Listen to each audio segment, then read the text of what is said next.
system and democracy path in Africa. And I hope that we can some recommendation to support the electoral democracy and integrity here in Egypt, here in Africa.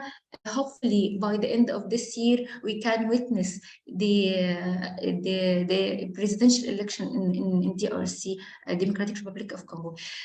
So this all what I wanted to say till now, and I will be open for questions and more clarification either about Maat positions or Maat work in democracy path. And I also will be here to set some recommendations to undermine the integrity and the partnership, transparency for the electoral system in Africa.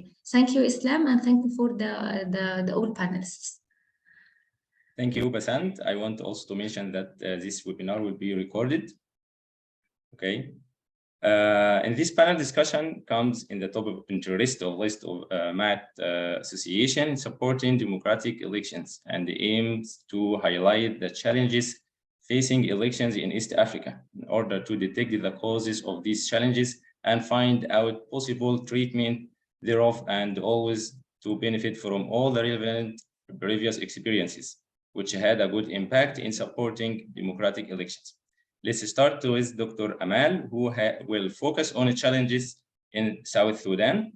We would love to learn from her experience. You have the floor. Thank you for having me, and thank you for the introduction. So I will focus on the potential challenges facing South Sudan's general elections scheduled to be held in December 2024. Last week, South Sudan's Minister of Justice submitted an amended electoral law bill to Parliament for debate. Importantly, this amended election law addresses the functions of the National Elections Commission, or South Sudan's election management body, and the process to appoint members of the National Elections Commission. If this bill is passed in Parliament, it could finally pave the way to form South Sudan's election management body, which has yet to be established, even though elections are scheduled for December 2024. Further delays in its formation could impact the integrity of South Sudan's first national elections. Election management bodies, or the authorities who manage electoral processes, are key institutions for democracy building, particularly in post-conflict societies. In fact, the election management body is as important, if not more, than the choice of electoral system or how votes are translated into seats, because there is a direct link between the quality of election administration and democratic consolidation. Without a credible election management body, elections will rarely, if ever, be acceptable to the public and national political actors. And if the public and national political actors don't perceive the election administration as independent, there is a risk of widespread boycott and even violence. And while language such as free and fair serve diplomatic purposes well, election experts agree that the key to widely accepted and credible elections is electoral integrity. Electoral integrity means a country's institutional frameworks adopt standards that comply with the so-called gold standard of international law protecting citizens' electoral rights, i.e. specifically Article 25 of the UN International Covenant for Civil and Political Rights, which prescribes adopting an independent electoral management body.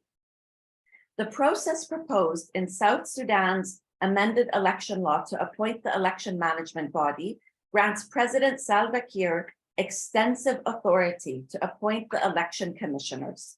This could potentially undermine the political independence of the National Elections Commission.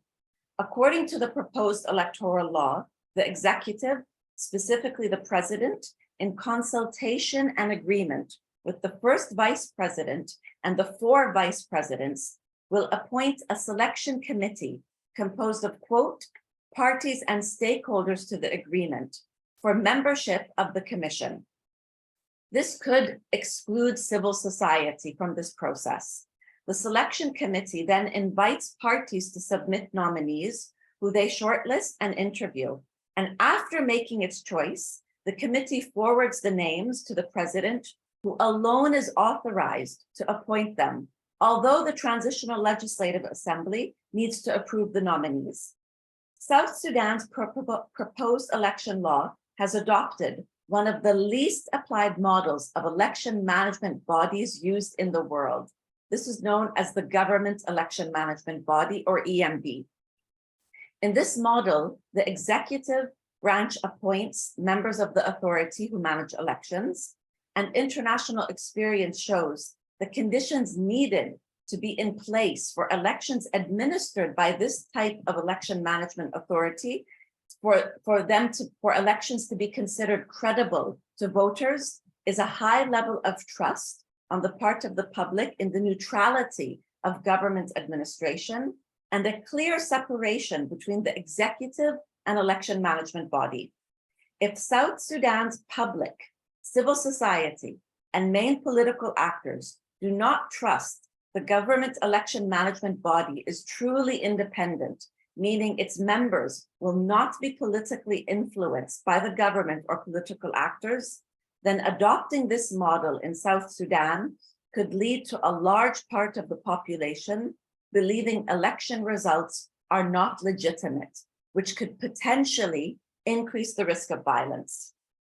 In the Q&A, if there's time, I can discuss with you the selection process used in Kenya, which was recently revised, or my colleague Eustace, who's an expert on Kenya, can also discuss it. South Sudan's proposed electoral law amendments have defined and outlined the mandate of the National Elections Commission, which is a positive and necessary step to establishing an institutional framework for managing elections in December 2024. The election law has tasked the National Elections Commission an extensive list of functions, including the registration of voters and maintaining a register of voters, conducting civic and voter education campaigns, recruiting and training officers and staff for registration and polling. It will also be charged with settling electoral disputes. It will also be in charge of regulating the amount of money that can be spent by a candidate or political parties. The National Election Commission has also been tasked with developing a code of conduct for candidates and parties. They will register the candidates for elections. They will facilitate observation, monitoring, and evaluation of the elections. And they are also authorized to accredit local, regional, and international observers. They will also determine the number of electoral districts and consult only with local civil society and communities to make sure that the electoral district boundaries are, quote, acceptable, or excuse me, the acceptability of these constituencies, because electoral districts has been one of the thorniest issues in South Sudan, and not only in South Sudan. The National Electoral Commission, under the proposed amended electoral law, will also issue regulations of media coverage, and they will also issue regulations on equal access and usage of public media for any candidate and political party participating in elections. Fulfilling these tasks will require a Herculean effort if elections are to be held by December 2024, in terms of human capacity, technical expertise, capacity building, and financial resources. The Commission will also need to establish offices in states, which will require hiring staff and training them. For elections to have integrity, South Sudan needs to establish a commission that is politically neutral, properly funded, and staffed as soon as possible. Otherwise, the risk is a weak National Elections Commission, and the consequences of this could have dire results, including, first of all, a weak commission could be vulnerable to political manipulation, which could raise allegations of a biased election management authority and potentially ignite violence. Second, given that the National Elections Commission has been tasked in the amended electoral law to create electoral districts and demarcating boundaries, a weak commission could be exploited to favor specific political groups at the expense of others, including independents. Or perhaps even more worrying in the case of South Sudan, the district boundaries could be drawn in a way to favor some ethnic groups and exclude others. Not only would this create distrust in the country's electoral institution, it could potentially again lead to violence. A strong National Elections Commission could guard against potential gerrymandering and various other types of political opportunism. Third, a weak National Elections Commission could potentially facilitate abuse of state resources, particularly public media, since the law empowers the Election Management Authority to issue regulations on equal access and usage of public media.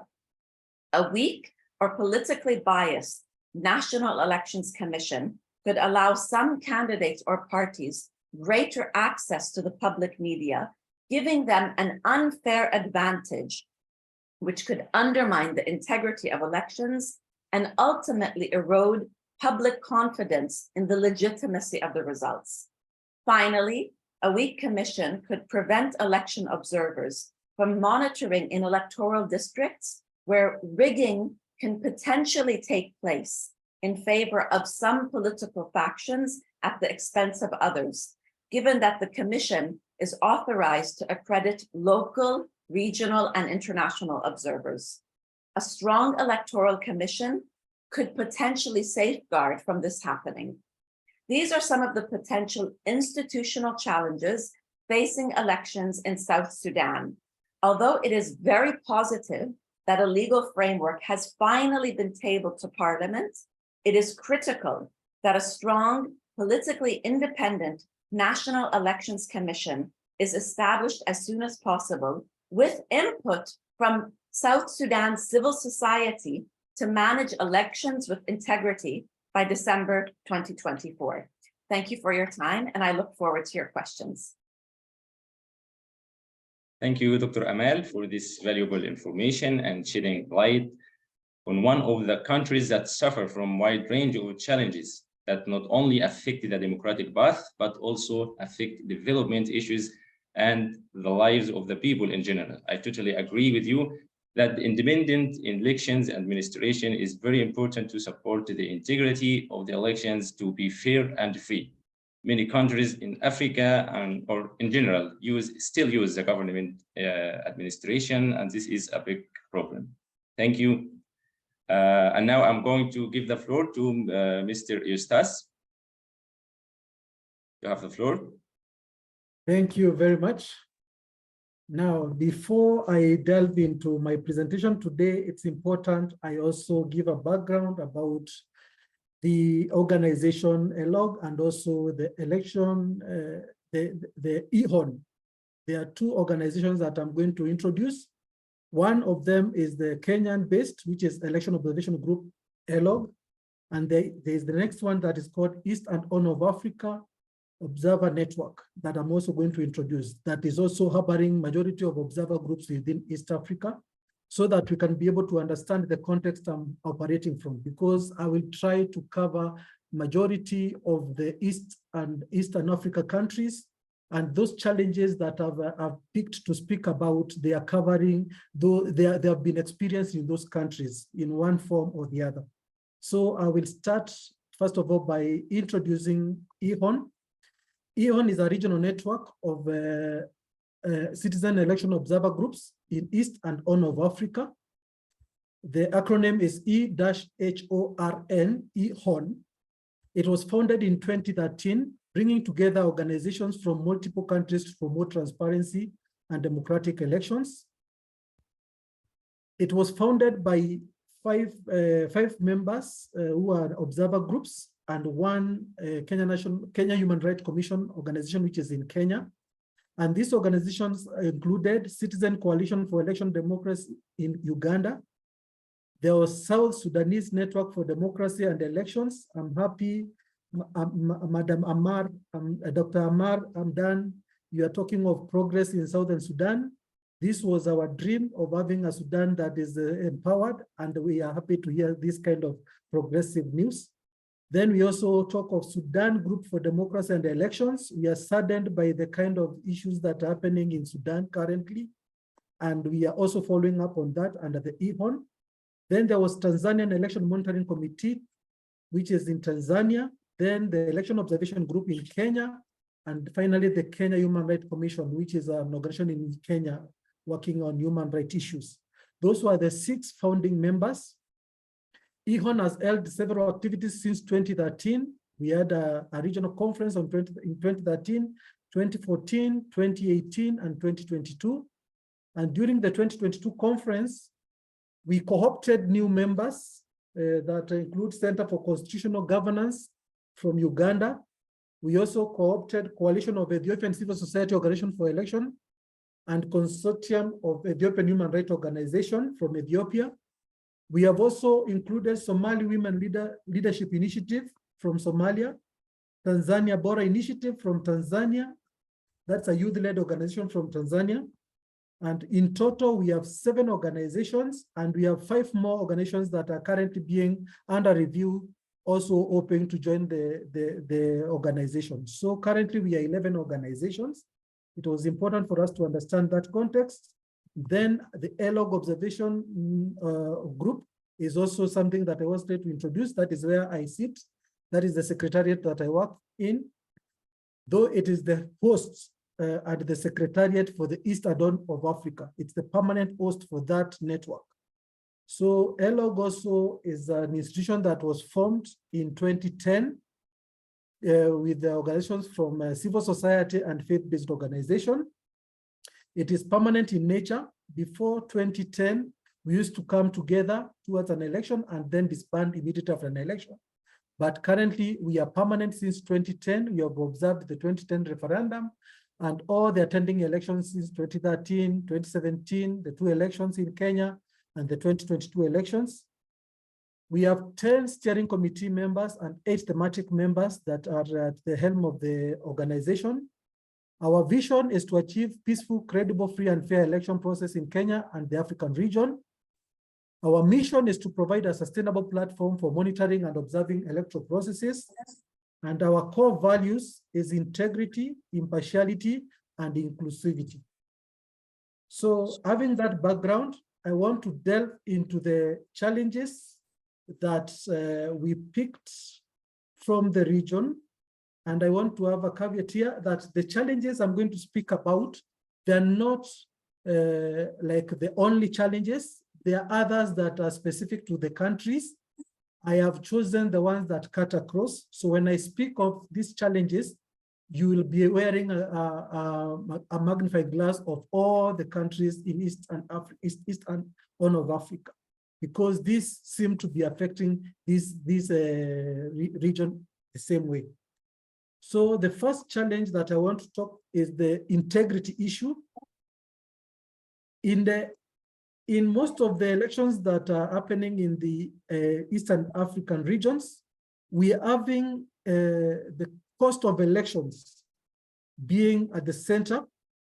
And then when we talk of cost of elections, this comes also with the issue of handouts, a culture of handouts whereby due to poverty, leaders have taken advantage of their electorates. They use the handouts to influence how they get into power and how they retain these positions.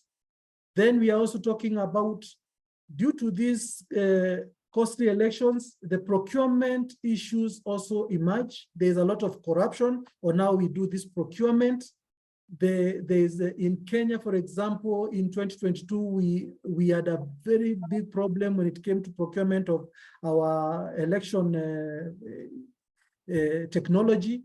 We had issues even of how to secure the ballots. All these things became a problem towards the tail end of our preparation for the elections. They affect how we prepare and how we even do those elections. And at the end of the day, you kind of saw what happened in the Supreme Court. They were talking of issues in the process that affected how we did our elections.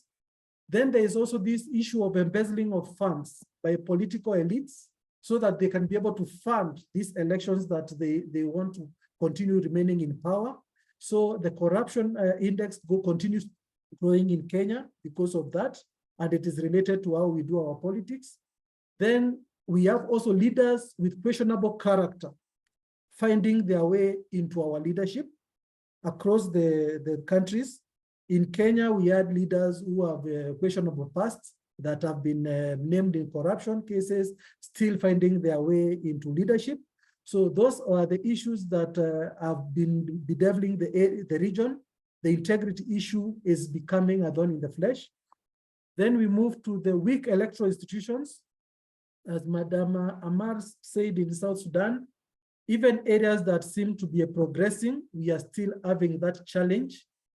And we have been weakened. We have had a lot of weakened EMBs in the region, even in Kenya that has just done the election just previously. If you are keen to watch what was happening, there was a split in our commission, whereby we had the Serena force, the 4 commissioners that split from the main 7 commissioners and the 3 that announced the president. That shows that there was a lot of influence, and that is not very good for democracy. We are also talking of political parties that are also very weak. Political parties are instruments to get to leadership, but the way the political parties' business is run in this region, it leaves a lot to be questioned. Parties have owners. Owners decide on what happens in those political parties, and they end up influencing how those political parties operate within the country. Then we also have insufficient capacity and resources to carry out these mandates. Commission like our IEBC was having a lot of problem, that is in Kenyan case, whereby the resources were issued to them too late in the day. They could not be able to do much with those resources, and even where they were able to do something, it left a lot to be questioned. Then the issue of independence. When we talk of independent commissions, it has come to be questioned a lot because of how they come into office. The fact that they are appointed by the president, then people perceive them to be having control, being controlled by the leadership, and they're susceptible to these influences, even when it comes to how they make their decisions. If anything, the 2022 elections, the split that happened when the results were about to be announced, tells a lot about that, and that needs to be checked if we need to be able to move on well. We have another issue, which is another big challenge, the lack of diversity and the issue of inclusion. When it comes to registration of voters, we have had a big problem of inaccurate voter registers, whereby we find that some groups are left out in how the registration is done. Then even after the registration is done and we get into voting, due to the problems in that register, we risk running into this problem of multiple people voting, because in our most of the registers in Eastern Africa, we are having registers that harbor dead voters, sometimes people who are not even in the country finding themselves voting on election day. Those are the things that we have continued to experience. There is also the difficulty of a marginalized group not being included in the registers. Some of them have even gone up to the courts, like in Kenya during the party primaries. We had a group called Semiride in Kenya that is working with the marginalized communities in the country, going to court to compel the political parties to allow the people from the marginalized communities to join political parties without having to be told to go through the system. That was a big thing in Kenya today, finding a community that felt they're being discriminated on the grounds of using technology where the technology is not yet near their areas where they reside. Then there is the issue of inadequate voter education is very big in Kenya. when it comes to Uganda, when it comes to South Sudan, when it comes to Sudan itself, even when it goes to Tanzania, these are issues that have been raised by civil society in these countries, showing that there is a lot that need to be done. Voter education is key to people making informed decisions. But again, this happens too late in the day, and sometimes it's skewed. Sometimes there are areas that get it, some other areas don't get it. The kind of, the way we do the voter education, the materials we use, some are very discriminative for people with disability. They are not friendly to people with visual impairments. So we need to be able to work out a way of making sure that this voter education that we are providing can be able to reach each and every person in these regions. Then the issue of skilled registration. It's a big thing in Kenya, not very much in other places, but also there is an aspect of skilled. Now people are registered in other countries by the fact that if you're not pro-politic, the elites, sometimes they make sure that you're not going to be registered as a voter, so that you don't come and you don't vote on the election day. So the skilledness in Kenya also comes in form of the distances that people cover to go and register. In northeastern part of Kenya, it's very vast. Sometimes the officials of IEBC, that is the EMB in Kenya, election management body, sometimes they might not be able to reach each and every person. We are also aware that these people are pastoralists. They keep on moving from one place to another. Sometimes when the registration is being done, they find themselves either they have moved to Somali, and then they miss out on the registration, so leading to a very skewed registration format in the country. The other issue is political and electoral violence. This is across all the countries. Sometimes it is by the people themselves, sometimes it's by the government, meeting violence to his people, like the case in Uganda, where the police were very much used to cause mayhem in the country, whereby they were targeting the opposition parties and the supporters. So the violence and destruction of property is very rampant during elections. Then the acts of violence seem to be targeting opposition parties, candidates and supporters. I don't know why that is the case, and the use of state machinery is usually cited as the cause of these violences. Then there's intimidation, harassment, and physical attack during election campaigns, especially to our women candidates, young people. They suffer a lot when it comes to harassment and intimidation. The physical attacks happens across board. If you are not popular in a particular area, or you go to campaign in an area that you're not welcomed, then there is those attacks. Sometimes they are sporadic, others are just maybe aimed at those campaigning. Then there is also disruption of rallies, suppression of opposition voices, whereby you find that even the oppositions are not aired when they are doing their campaigns. So there is a categorical way of how, because these media houses are owned by the politicians, they make sure that the opposition does not get airtime. So they suppress their voices, and people never come to know about them. Then in Kenya, there is also electoral-related assassinations that are have become a thing since 2017, where we had Musando being killed, and it is believed it was due to election relations. In 2022, we had somebody, an IBC official, kidnapped and later found dead. And again, it's related to the assassination. In fact, there were two. One was immediately after the election announcement of results, and another one was like a few days after the announcement. So this kind of assassination also is becoming a very big problem for human rights. And I think since the election now has been moved to human rights, we need also to start looking at how do we make sure that this the officials, the observers, people who are working in elections can be protected, because that is becoming an issue that needs to be checked before it goes out of hand. Then there is electoral fraud.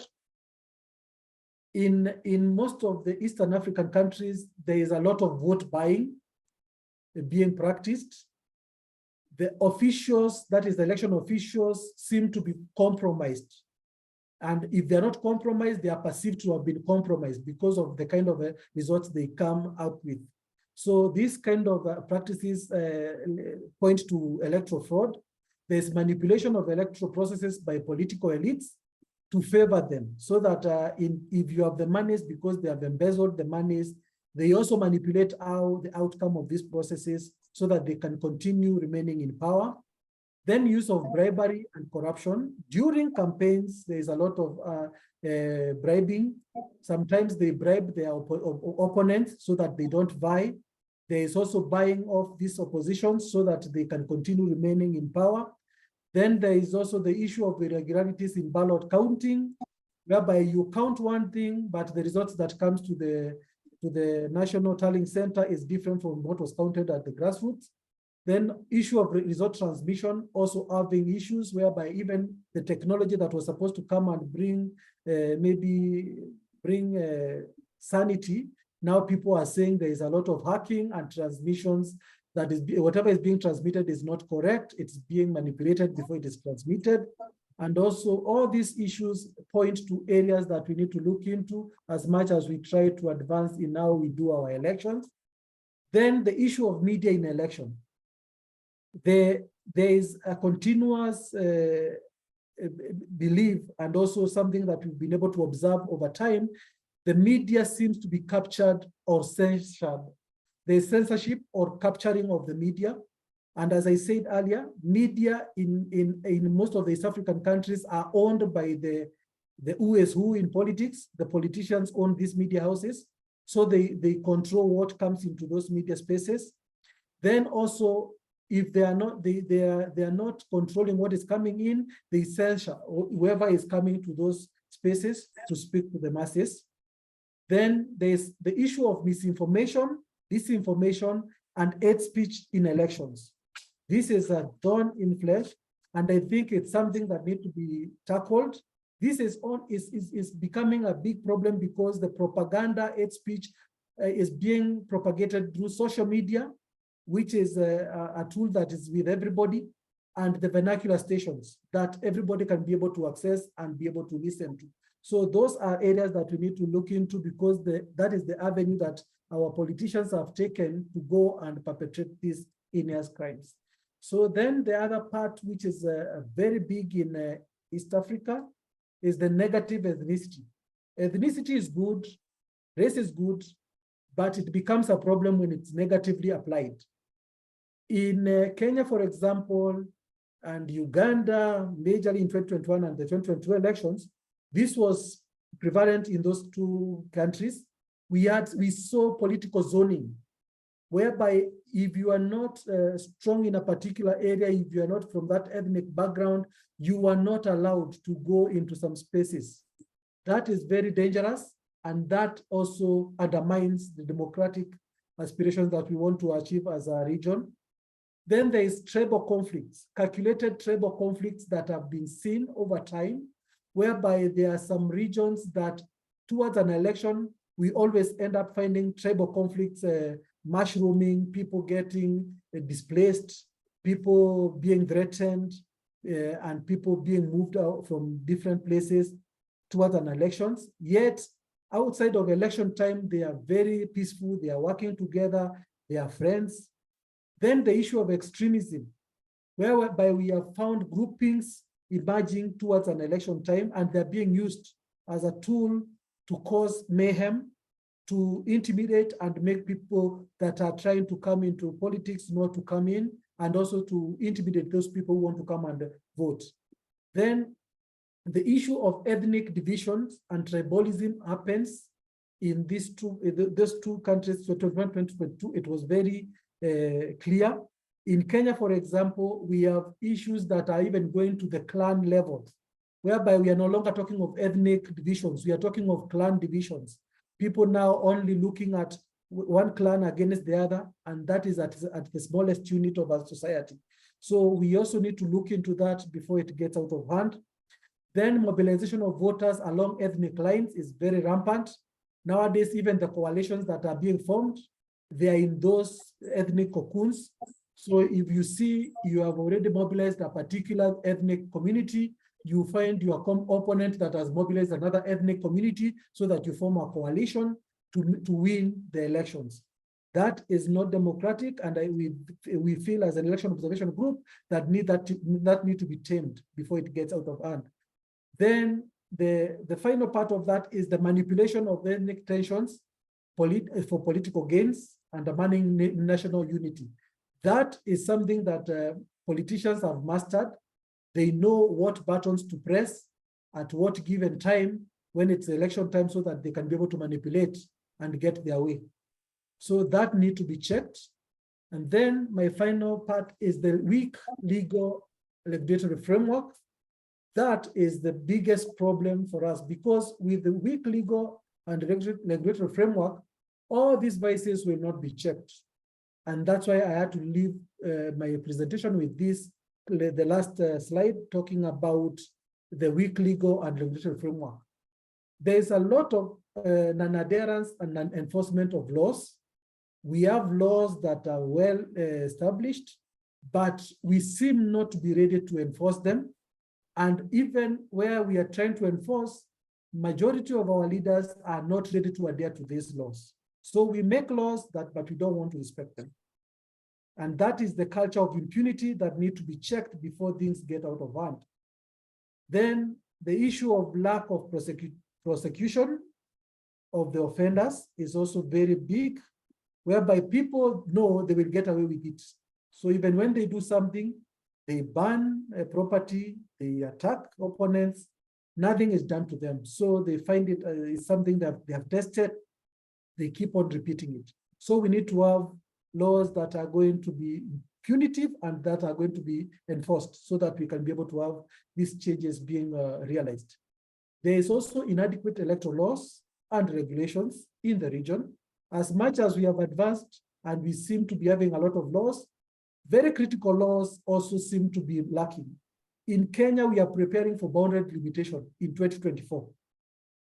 Up to today, we don't have laws that will allow us to be able to get into that boundary limitation in a legal framework.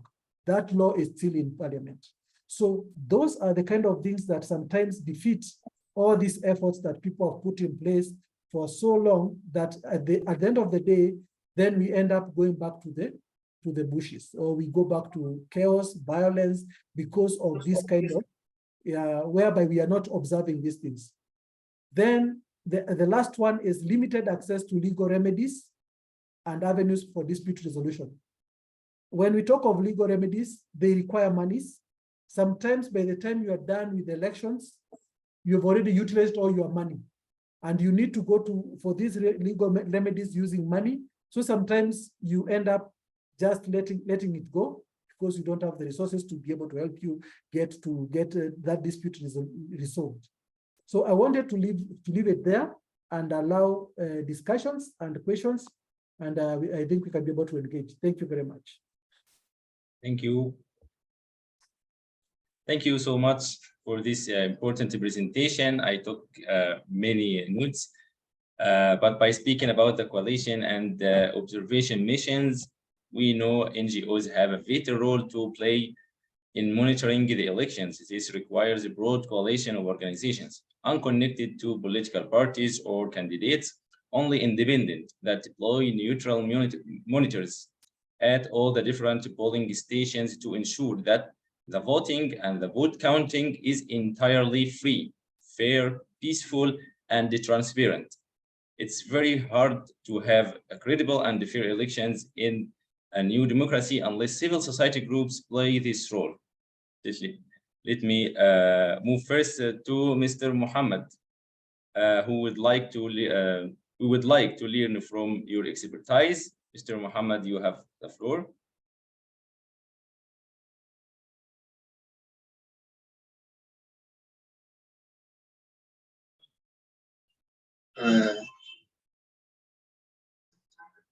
Thank you very much, Islam, for this wonderful presentation and also presentation. Also, I thank my predecessor who has given us a lot of information about what's going on in Africa, especially in East Africa. So my name is Mohamed Abdi, from speaking from Somalia. So first of all, I would like to give a brief introduction about the kind of democracy that we have in, let's say, in the Horn of Africa generally, that is, especially in Somalia. If I give you a picture, in Somalia, we didn't have election, universal suffrage election, that people participate, one person, one vote, for nearly 60 years. That is quite a long time. For nearly 60 years, there was no universal suffrage election. And, you know, if I give you the background, the reason is this thing called democracy, I think is a new thing to generally Africa as a whole. If you look at this system of democracy, whereby the electorate votes for their leaders, before the colonial period, it was not there. Africa was very peaceful, and they have their own kingdoms, their own chiefs, their own clan and traditional leaders. But when this foreign thing, the democracy, came into being, it causes the division among the Africans because these are new foreign things. People start having divisions among the tribal lines. Then, if you ask yourself a question, for example, why in Western countries that introduce democracy to Africans, there are no violence, while in Africa, every time we held an election, there's a violence. Why? The reason is, if I just try to manipulate around, is that in those developed countries, the Western countries, this is their own baby, first of all, they know it. They are industrialized countries. The employment rate is very low compared to Africans. Whereas in Africa, if you come to Africa, they take politics as a career because of the unemployment rate, high employment rates. So this means many people engage in politics compared to the Western countries, whereby large democracies, like, for example, if you look at USA, you look at India, if you look at, for example, Russia or other European countries, France, Germany, you will not hear that people competing so much about politics. People compete about the ideologies, and once the election is done, things are normal. Whereas in Africa, if you come, the problem, the challenges, the large number of participants in the politics due to the high rate of lack of education, lack of employment. First of all, that's the background that I give about the democracy. Then, in Somalia, for example, they since the fall of the central government, they start to scrap away the what do you call the election, the universal suffrage election. Now, currently, since the fall of the government, the central government in 1992, and before it even, there's a clan-based politics whereby the traditional elders, they select what's called the delegates. These delegates, in turn, will going to select the members of the parliament for the both lower house and the upper houses. And after that, jointly, the two houses will going to elect the president, whereby also the president is going to nominate the prime minister. So now it seems the country is peaceful, but there is lack of citizen participation. And that means the leaders elected into those positions, they will not bring services to the people because they were not elected by the people. They just earn their salaries. That is one of the challenges facing the people. Then if I, for example, jump into other East African countries, I said in Somalia, we didn't have election for the last 60 years, universal election. If you come to, for example, a country like Kenya, only 2 tribes since, for example, independence over 60 years, only 2 tribes are ruling the country. A country of maybe, for example, more than 40 tribes.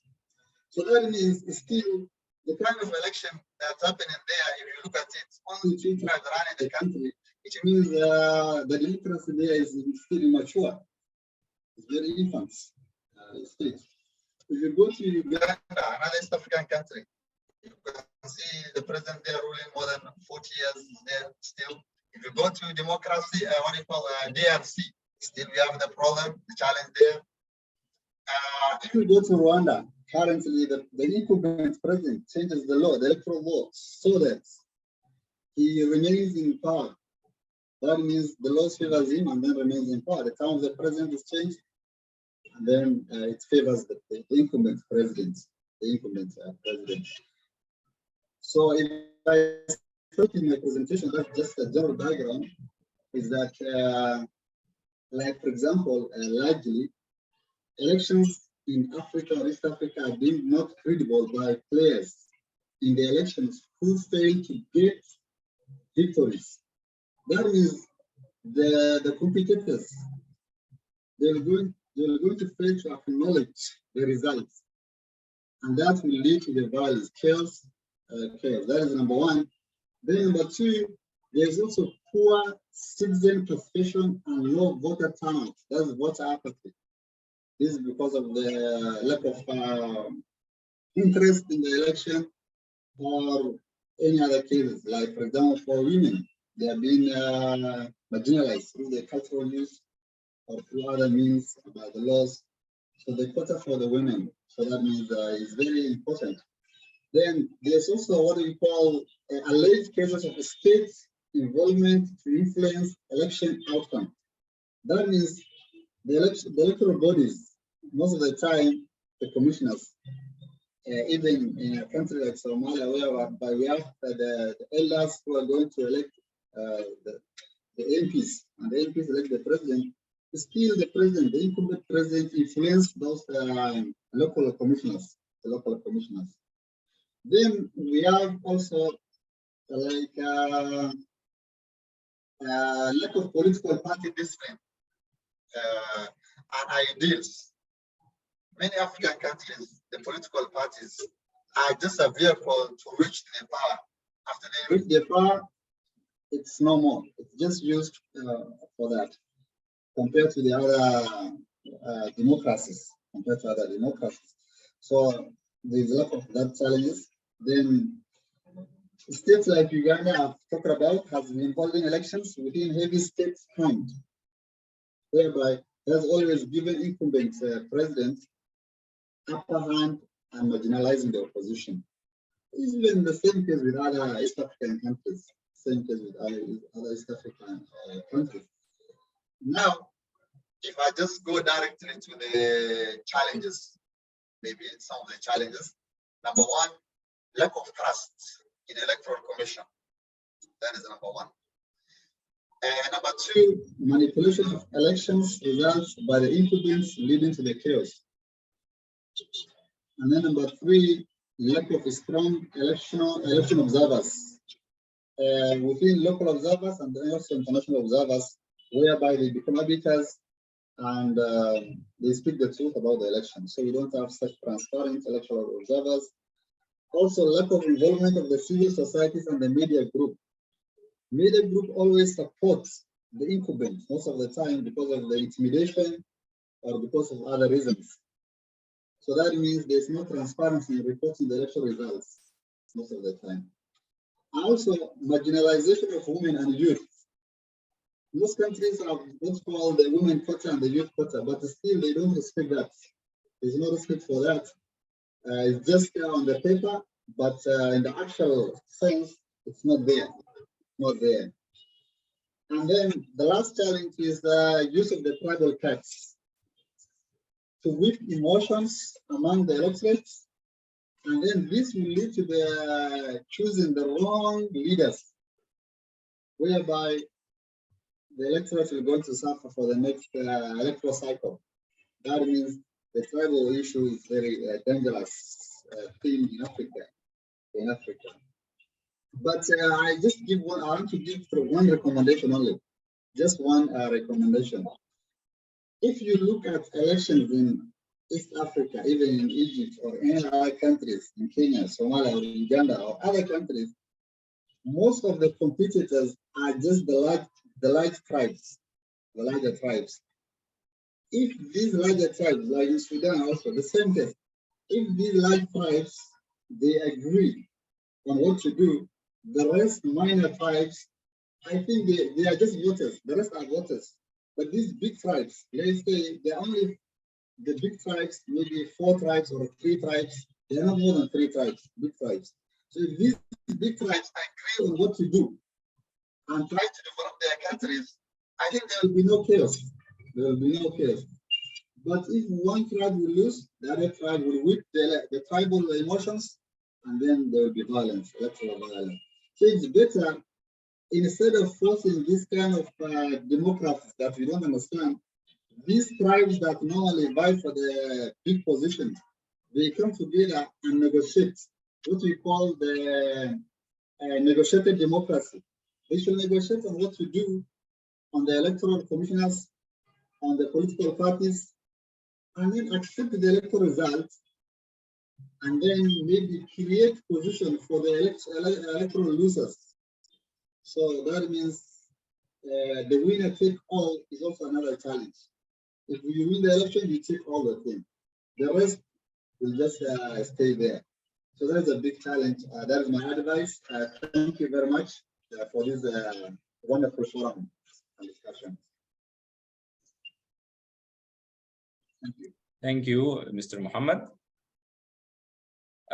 So you mentioned so many challenges, and I think we have common challenges in East Africa region. That's why I want to mention something, that the team of Democracy Unit at Maat is working now on a study about the same topic, challenges facing elections in East Africa. In this study, it will deal with an overview of this complex geographical area, including the natural political environment and the periodic elections, and sheds light on the challenges facing elections in this region in order to identify their causes and how to overcome them. So in this study, we will consider your point of views and recommendations in order to enrich our study.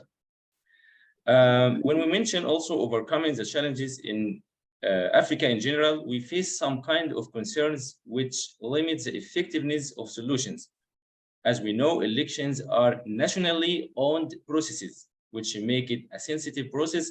So during the General Assembly debates on United Nations electoral assistance, in which some member states have asserted that elections are a sovereign responsibility, which shouldn't be impinged upon by the UN or other external actors. While such sensitivity must be taken into consideration, it's clear that international assistance plays a vital role in supporting successful electoral process. For example, the external support provided to the Southern Sudan referendum on independence held in January 2011 demonstrates the impact that focused external engagement can have. Thus, by mentioning South Sudan, we return back again to Dr. Amal. From your experience, do you think the international assistance is a double weapon, or it is effective mean for a successful democratic process? Well, to be honest with you, with the amount of needs that South Sudan has, okay, it's imperative that the international community provides assistance. But this assistance has to be driven by requests from the South Sudanese. So for example, in the amended electoral law that has been proposed, it stipulates that the National Elections Commission is authorized to request support from UNMAS, the UN mission in South Sudan, and it specifies which areas they can ask for support in. However, the problem is that the National Elections Commission hasn't been set up in time. So this makes it difficult for the international community to provide the necessary support. Because by support, I'm talking about, for example, capacity building. We have to remember that South Sudan has not had general elections yet. It's one of the newest countries in the world. So its citizens, even though and we can't really consider before their independence, elections under Omar Bashir, to have been a positive or democratic experience, right? So we're talking about an entire generation of people that need to be trained on how to do election observation, okay, on voter education, and even technical issues. For example, how will we get ballot boxes to certain rural areas? How will it be possible for pastoral people, as Eustace pointed out, okay? How will it be possible to get them on an electoral registrar? And in the case of South Sudan, how will it be possible for the internally displaced people to vote? International organizations such as UNMAS, and I'm being very specific here about UNMAS, because from my understanding, they have a very positive working relationship in the country. So I'm definitely not saying all international organizations are created equally and able to provide certain support to Islam, to be honest with you. Some organizations are better placed. UNMAS seems to have a very positive relationship in South Sudan with the stakeholders and therefore are well placed. I think it becomes a double-edged sword, quite frankly, when the people from those international organizations are parachuted in and they don't have the correct expertise. This is something, unfortunately, that we have seen in Afghanistan. There has been plenty of research written about the shortcomings of international assistance in Afghanistan. And some of those shortcomings were down to the issue of personalities. It was literally the personalities that were sent in were not appropriate for the context. So there is a potentially positive role for international organizations to play, as long as it's driven by the demands of the people in that country. I hope this answers your question. Yes, that was clear. Thank you so much. Mr.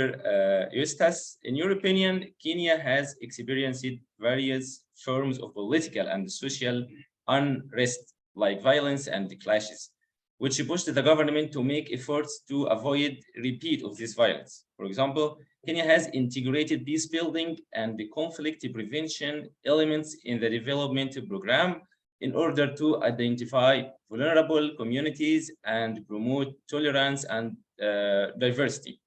Can you tell us more about the efforts in Kenya to overcome such challenges?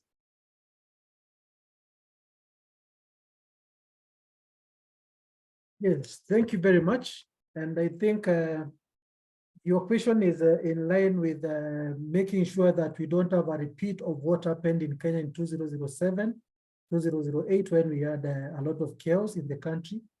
There were recommendations that were given to the country to help us be able to mitigate that kind of an issue. We have an organization, we have a department, or which is called National, the NCIC, National Commission on Integration Commission.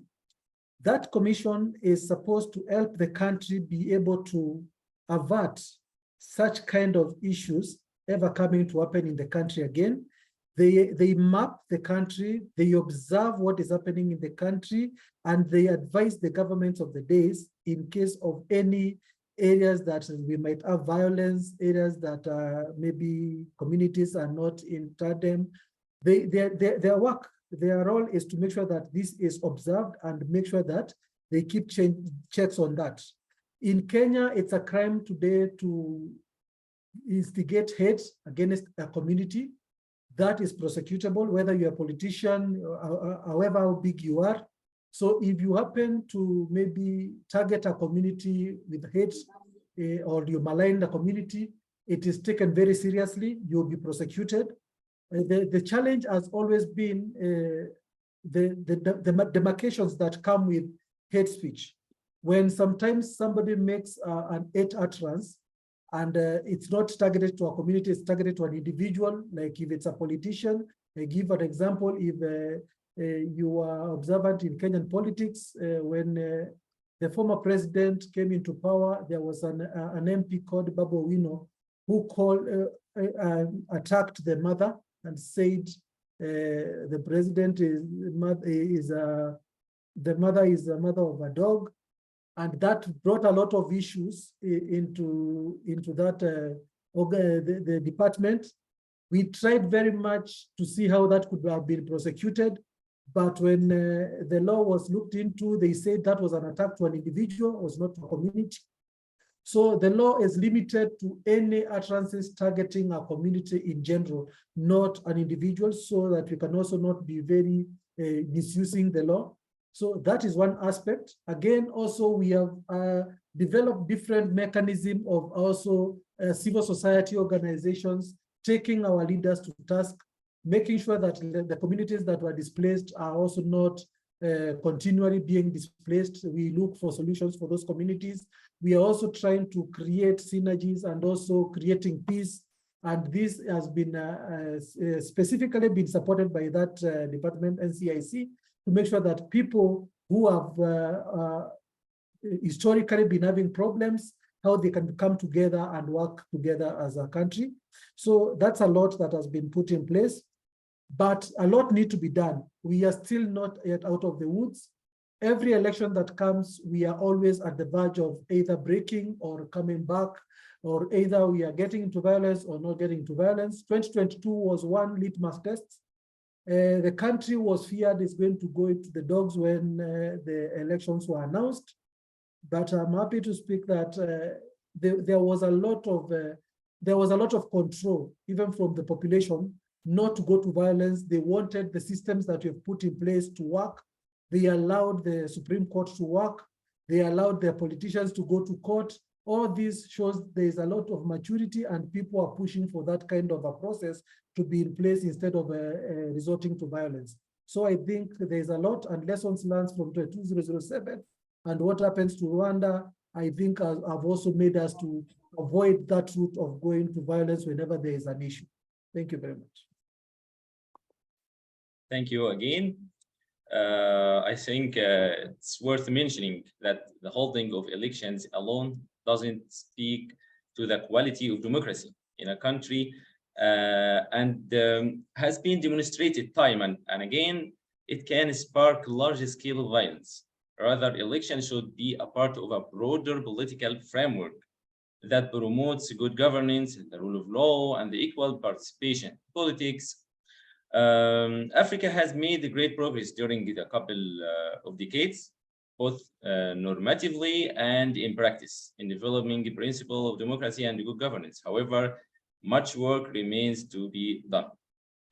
Mr. Muhammad, in Somalia, is there any good practice to overcome the challenges facing elections?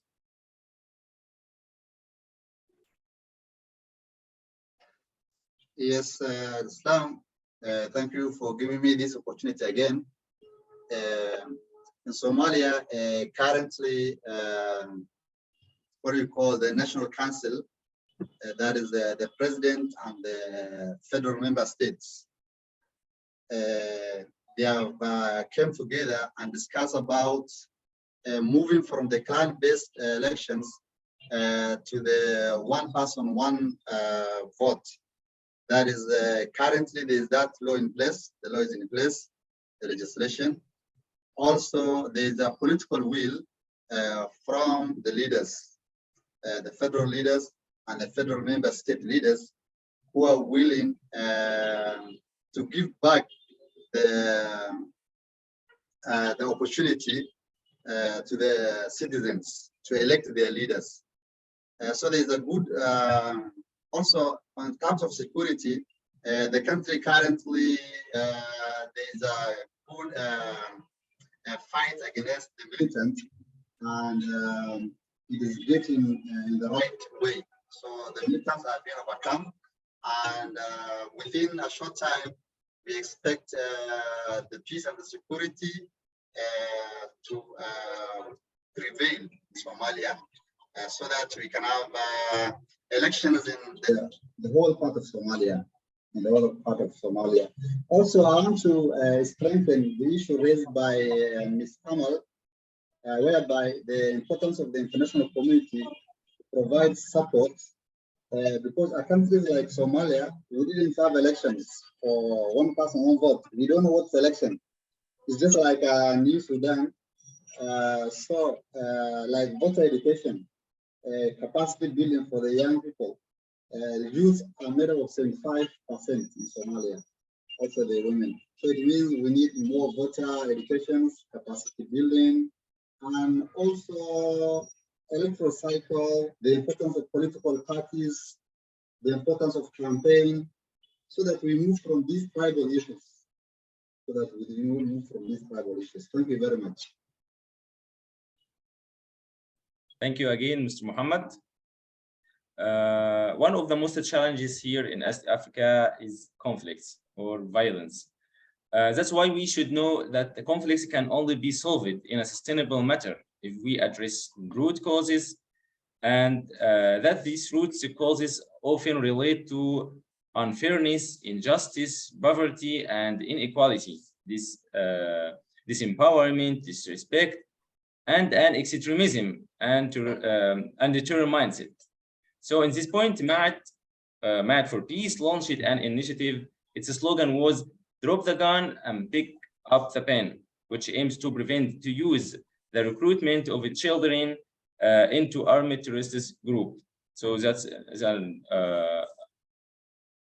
a good point. And also, when we talk about economic and social challenges, Maat also launched the first petition under the title "Stave off African debt crisis and turn it into investment," which is called for waiving the foreign debt for African countries and prioritizing human rights obligations and considerations of sustainable development over the requirements of creditors.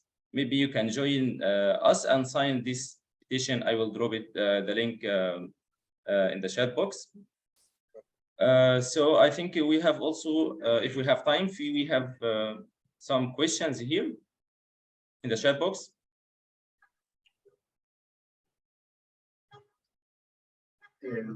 I think I have one question for Matt. One question. Okay. Since Matt work on the good governance, peace building, and human rights and challenges in terms of challenges facing the countries, generally countries. So what are the support that may give to countries like Somalia, for example? We currently, I am on the side of the civil society, whereby we need to have more capacity building and civic education, good governance, peace building, human rights, and all that. So on democracy. So how can you help us? And also we need to interact because since we don't have a lot of exposure, we need more exposure and invitation maybe to attend your activities so that we see your best practices, and also other countries. So that is the question of, yeah. Sorry, but I didn't hear well the question.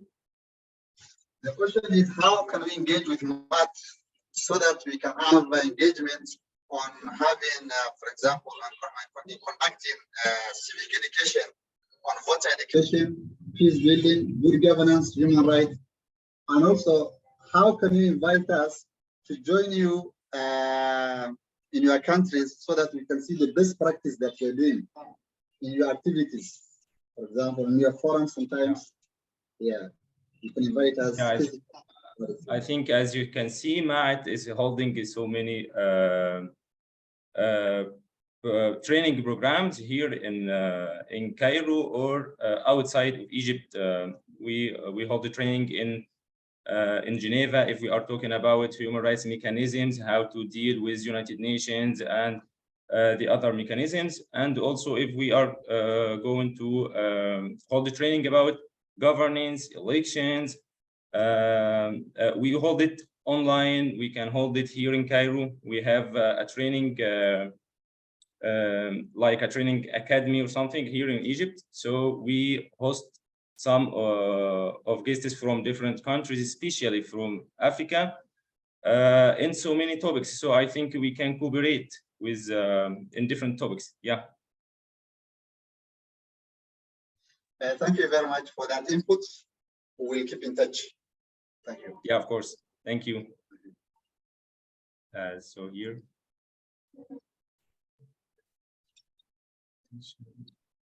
I think this question is for Dr. Amal. So I can see the challenges that have been mentioned about South Sudan are already similar to other countries in East Africa. Is it possible for the international community to overcome these common challenges? Yeah, good question. I wouldn't put the onus on the international community, to be honest, on overcoming the challenges. The challenges need to be overcome first and foremost in East Africa. Yeah. Perhaps if the question was more directed, I could answer in a more expanded way. But I don't think the problems lie with the international community. So for example, in South Sudan, it's taken way too long for them to table this law in parliament, okay? And they still haven't passed it. If it's not passed, the National Elections Commission can't be set up. If it can't be set up, then how is it going to be ready by December 2024? This is really a short amount of time to have an election commission set up and doing all the tasks that it's expected to do, including one of the most controversial issues, which is creating the electoral districts. So the onus isn't on the international community. The onus is on the governments and the institutions in East Africa to institutionalize electoral institutions properly and with enough time, and to stop acting like elections are an event. It's not a one-time event. This is a process that takes a lot of time. Yeah, thank you. So by the end of this discussion, I would like to take some recommendations from each speaker. Of course, start with Dr. Amal again. So recommendations specifically on overcoming challenges. Okay, I would recommend that civil society in East Africa, particularly South Sudan, start to raise some of the issues that, or start to highlight some of the institutional challenges that are in this electoral law, and make sure that they play a part in ensuring the electoral integrity in upcoming elections. Civil society is so incredibly key, not only in South Sudan, but also more broadly in East Africa, because civil society doesn't really have any skin in the game, okay? They aren't trying to win a certain, they're not trying to win seats in parliament. So I would say that it's vital to empower civil society, and for civil society organizations to work together. Can I answer quickly about the question from Daisy? What can domestic election observers, CSOs, play to support institutionalization? Because that's an excellent question. May I answer? Of course. Okay, that's an excellent question, Daisy. What civil society and domestic observers can do is raise awareness, okay? So if it's the job of the National Election Commission, for example, in South Sudan, to be raising awareness, and they haven't been set up yet, it doesn't mean that civil society can't play this role. I apologize for giving this example from Turkey, because it's not at all East Africa, but I have to give this example. After the Gezi Park protests in 2014, there was going to be elections in Turkey, and citizens were concerned that it was going to be rigged in favor of Erdogan. A domestic observer organization called Vote and Beyond was set up, and it was set up with 100,000 volunteers that were in charge of observing election polling stations to make sure that there wasn't fraud taking place. So this is empowering domestic observers, okay? And in the run-up to elections, they train people locally on what it means to observe elections and what is good practice, what is bad practice. So this is what I think domestic observers is far more important for countries in East Africa than international election observers. Thank you. Thank you, Dr. Amal. Mr. Eustace, do you want to add something? Yes, please. In fact, that is central to my my being. The fact that we have a network that is regional, the East African Election Observation Network, already it's bringing an aspect that is very key on how most of our country or our counterparts in our countries can be able to utilize the collaborative aspects. And I think sometimes it's not because these countries don't have civil society organizations.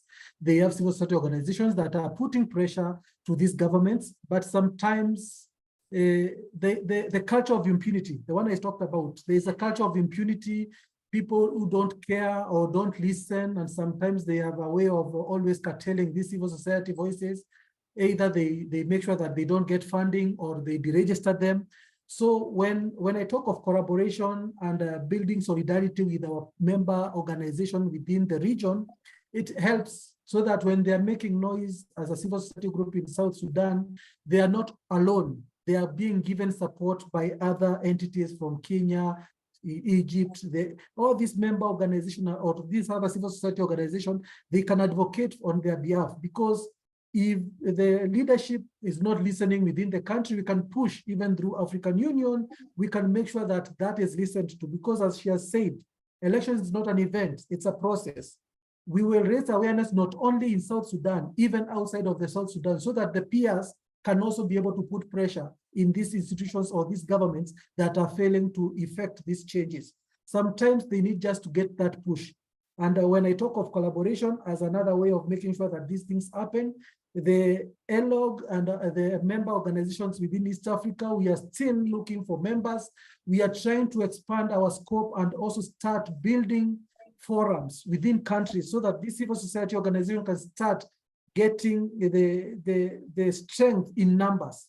When you are alone, sometimes you can be quashed, but if you're a big group, it becomes easy. And the example of Turkey is very good, because it is not one voice that spoke in Turkey, it's many voices that spoke in Turkey, and it was the change was effected. So for me, I think there is unity in numbers, and also when we speak as a region, it's easier to be listened to than when you're speaking alone. So that's what I can add on what Dr. has just added there. Yeah. Thank you so much. So anybody else want to add anything? Any recommendations? And of course, I'm very glad to have you here. We didn't meet yet, but right now we are connecting virtually, but hoping soon we can work together. Hopefully, yes. Thank you, Dr. Amal. Thank you, Mr. Eustace, and thank you all the attendees for being here today. Hoping to do more discussions in next weeks. Hopefully, yes. Thank you. Thank you for having us. Thank you for having us. Thank you. Yeah. See you. Thank you. Bye-bye. Bye-bye.